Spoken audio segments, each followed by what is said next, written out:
Yesterday I made this stretcher, and today I'm going to stretch a canvas. This is the first time I've used a pneumatic stapler, so I'm looking forward to that. And what I'm stretching, this is called raw cotton duck. This is 12 ounce, so it's got some weight to it. It's kind of a thick, strong canvas. And the first thing I'm going to do is cut the canvas to size, and I usually will cut the canvas about 6 to 8 inches larger than the stretcher, and that gives you enough material to pull around the stretcher.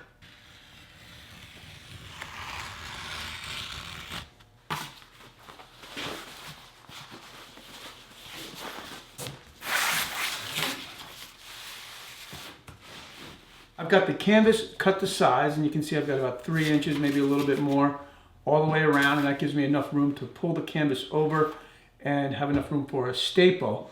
And this painting is going to be painted on raw canvas, which means the canvas won't be primed.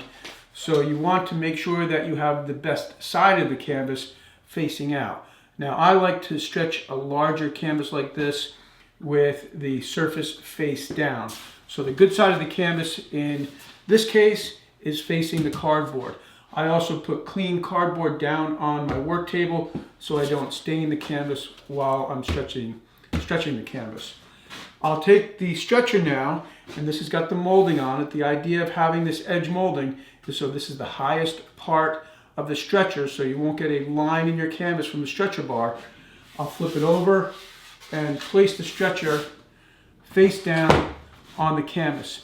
Now I can start stretching the canvas, and I'm going to go from center to center. So I'll go from this center to that center, then from this side to this side, and then work my way towards the edges.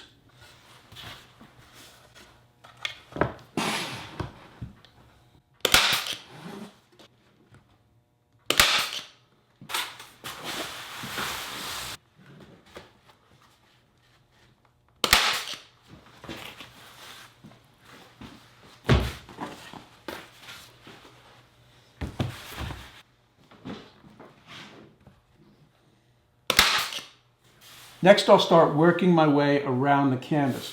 I'll add 2 staples on each side of the first staple, keeping the staples about 1.5 inches to 2 inches apart. So I'll add 2 more staples on each side of this staple and do the same thing over here. Then I'll go to that side and then to this side. The pliers I'm using aren't designed for this. They actually do make canvas pliers, but this is just something I've used for years and they work. But you do have to be careful not to rip the canvas.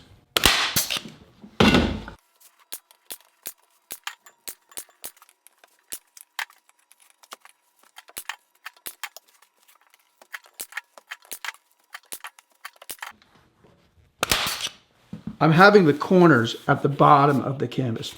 But instead of making a corner like this, which looks kind of sloppy, you can make what's called an invisible corner.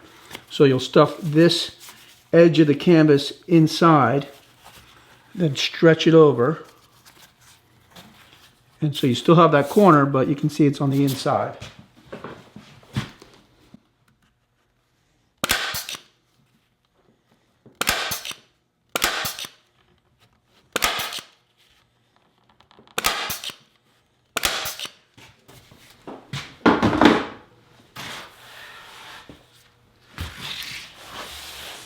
All right, well, that's all there is. It's really pretty simple to stretch a canvas.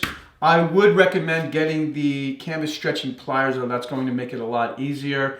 The pliers I was using aren't designed for stretching canvas, and they don't really work that great. In fact, I should probably pick up some canvas stretching pliers.